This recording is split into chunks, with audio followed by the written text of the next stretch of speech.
الحمد لله رب العالمين والعاقبة للمتقين والصلاة والسلام على رسوله الكريم محمد وعلى آله وأصحابه أجمعين ومن تبعهم بإحسان إلى يوم الدين أما بعد. بسم الله الرحمن الرحيم. والعاديات ضبحا فالموريات قدحا فالمغيرات صبحا فأثرن به نقعا فوسطن به جمعا إن الإنسان لربه لكنود وإنه على ذلك لشهيد وإنه لحب الخير لشديد أفلا يعلم إذا بعثر ما في القبور وحصل ما في الصدور إن ربهم بهم يومئذ لخبير. رب اشرح لي صدري ويسر لي أمري واحلل عقدة من لساني يفقهوا قولي رب زدنی علما. میرے بزرگوں، دوستوں اور اسلامی بھائیوں اور بہنوں، السلام علیکم ورحمۃ اللہ وبرکاتہ. محترم ناظرین کرام، سامعین و سامعات، آج پھر میں آپ لوگوں کی خدمت میں سورہ عادیات کی تفسیر اور اس کا ترجمہ لے کر حاضر ہوا ہوں. میرے اسلامی بھائیوں، یہ سورہ مکی ہے اور اس میں 11 آیتیں ہیں. تو آئیے سب سے پہلے اس آیت کریمہ کا ترجمہ سماعت کیجئے. والعادیات ضبحا، قسم ہانپتے ہوئے دوڑنے والے گھوڑوں کی. فالموریات قدحا، قسم پھر ٹاپ مار کر آگ جھارنے والوں کی. فالمغیرات صبحا، قسم پھر صبح کے وقت دھاوا بولنے والوں کی. فأثرن به نقعا، قسم بس اس وقت گرد و غبار اڑاتے ہیں. فوسطن به جمعا، پھر اس کے ساتھ فوجوں کے درمیان گھس جاتے ہیں. ان الانسان لربه لکنود، یقیناً انسان اپنے رب کا ناشکر ہے. وَإِنَّهُ عَلَى ذَلِكَ لَشَهِيدٌ، اور یقیناً وہ خود بھی اس پر گواہ ہے. وَإِنَّهُ لِحُبِّ الْخَيْرِ لَشَدِيدٌ، یہ مال کی محبت میں بڑا سخت ہے. افلا يعلم اذا بعثر ما في القبور، کیا اسے وہ وقت معلوم نہیں جب قبروں میں جو کچھ ہے نکال لیا جائے گا. وحصل ما في الصدور، اور سینوں کی پوشیدہ باتیں ظاہر کر دی جائیں گی. ان ربهم بهم يومئذ لخبیر، بے شک ان کا رب اس دن کے حال سے پورا باخبر ہے. میرے اسلامی بھائیو، یہ تھا اس آیت کریمہ کا ترجمہ. اب جو ہے اس آیت کریمہ کی تفسیر بھی آپ کی خدمت میں پیش کرتا ہوں.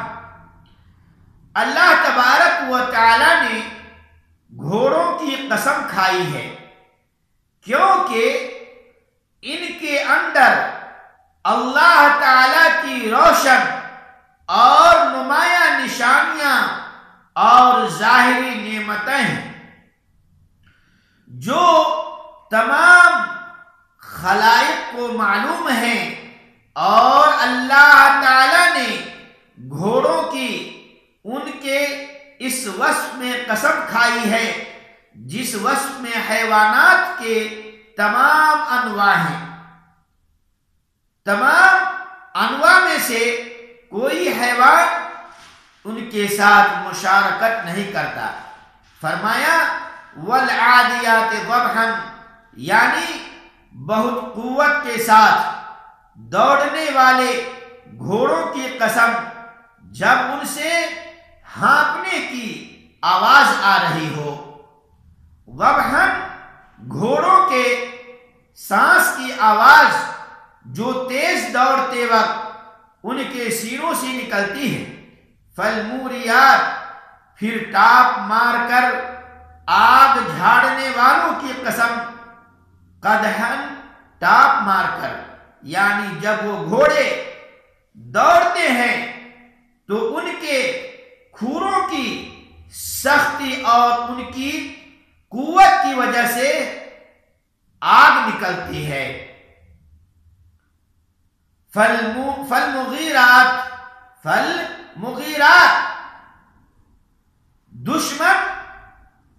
دشمن پر خون مارنے والے گھوڑوں کی صبح کے وقت، اور یہ امر غالب ہے کہ دشمن خون مارنے کے ذریعے سے نقعاً غبار اڑاتے ہیں۔ فَأَثَرْنَ بِهِ، یعنی اپنے دوڑنے اور شب اپنے سوار کے ساتھ جمعاً دشمن کے جتھوں کے درمیان جن پر دھاوا کیا ہے۔ جواب قسم، یہاں جواب قسم ہے۔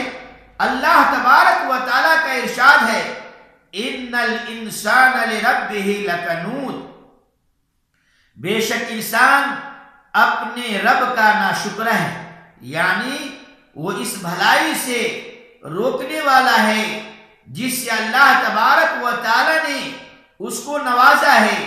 انسان کی فطرت اور جبلت میں یہ ہے کہ اس کا نفس ان کے حقوق کے بارے میں جو اس کے ذمہ عائد ہوتے ہیں فیاضی نہیں کرتا کہ ان کا کامل طور پر اور پورے ادا کر دے، بلکہ اس کے ذمہ جو مالی یا بدنی حقوق عائد ہوتے ہیں ان کے بارے میں اس کی فطرت میں سستی اور حقوق سے منع کرنا ہے، سوائے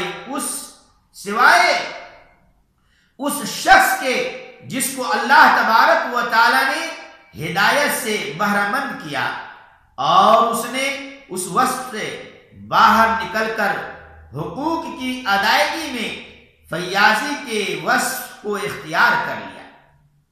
اس لیے اللہ نے فرمایا وَإِنَّهُ عَلَى ذَلِكَ لَشَهِيدٌ، اور وہ اس پر گواہ ہے، یعنی انسان اپنے نفس کی تنگی اور بخالت اور ناشکرے پن کی معروف صفت کا گواہ ہے، نہ اس کو جھٹلا سکتا ہے اور نہ ہی اس کا انکار کر سکتا ہے، کیونکہ یہ بالکل ظاہر اور واضح ہے۔ اس میں یہ احتمال بھی ہے کہ ضمیر اللہ رب العالمین کی طرف لوٹتی ہو، یعنی بے شک بندہ اپنے رب کا ناشکر ہے اور اللہ تبارک و تعالی اس پر شاہد ہے۔ اس آیت کریمہ میں اس شخص سے جو اپنے رب کا ناشکر ہے اس کے لیے سخت وعید اور تہدید ہے کہ اللہ تبارک و تعالی اس پر شاہد ہے۔ وَإِنَّهُ، اور بلا شبہ انسان لِحُبِّ الْخَيْرِ، مال کی محبت میں لشدید، بہت سخت ہے، یعنی مال سے بہت زیادہ محبت کرتا ہے اور مال کی محبت ہی اس کے لیے حقوق واجبہ کو ترک کرنے کی موجب بنی، اور یوں اس نے اپنی شہوت نفس کو اپنے رب کی رضا پر ترجیح دی۔ اور ظاہر سی بات ہے بہت سارے ایسے لوگ دنیا میں پائے جاتے ہیں کہ اپنے مال سے اتنی زیادہ محبت کرتے ہیں کہ اپنی اولاد پر بھی خرچ کرنے سے ہچکچاتے رہتے ہیں، اور اللہ رب العالمین کے راستے میں خرچ کرنے کی بات ہی تو چھوڑ دیجئے۔ میرے دوستو، اللہ نے ہمیں اور آپ کو مال دیا ہے تو اپنے مال میں سے اللہ رب العالمین کے راہ میں بھی خرچ کیجئے، اپنی اولاد کے اوپر بھی خرچ کیجئے۔ اور یہ سب کچھ اس لیے ہوا کہ اس نے اپنی نظر کو صرف اسی دنیا پر مرکوز رکھا اور آخرت سے غافل رہا۔ اس لیے اللہ تعالیٰ نے یوم وعید کا خوف دلاتے ہوئے فرمایا افلا یعلم، یعنی اپنے آپ کو دھوکے میں رکھنے والا یہ شخص کیا نہیں جانتا، اذا بعثر ما فی القبور، جب اللہ تبارک و تعالی قبروں میں سے مردوں کو ان کے حشر و نشر کے لیے نکالے گا، وحصل ما فی الصدور، اور جو کچھ سینوں میں ہے وہ ظاہر اور واضح ہو جائے گا۔ سینوں کے اندر جو بھلائی یا برائی ہے وہ چھپی نہیں رہے گی، ہر بھید کھل جائے گا اور ان کے اعمال کا نتیجہ تمام مخلوق کے سامنے آ جائے گا۔ ان ربهم بهم یومئذ لخبیر، بے شک ان کا رب ان کے ظاہری اور باطنی کھلے اور پوشیدہ اعمال سے خبردار ہے، اور وہ ان کو ان کے اعمال کا بدلہ دے گا۔ اللہ تبارک و تعالی نے اپنے علم کو اس دن کے ساتھ خاص طور پر ذکر کیا ہے، جبکہ وہ ان کے بارے میں ہر وقت خبر رکھنے والا ہے، کیونکہ اس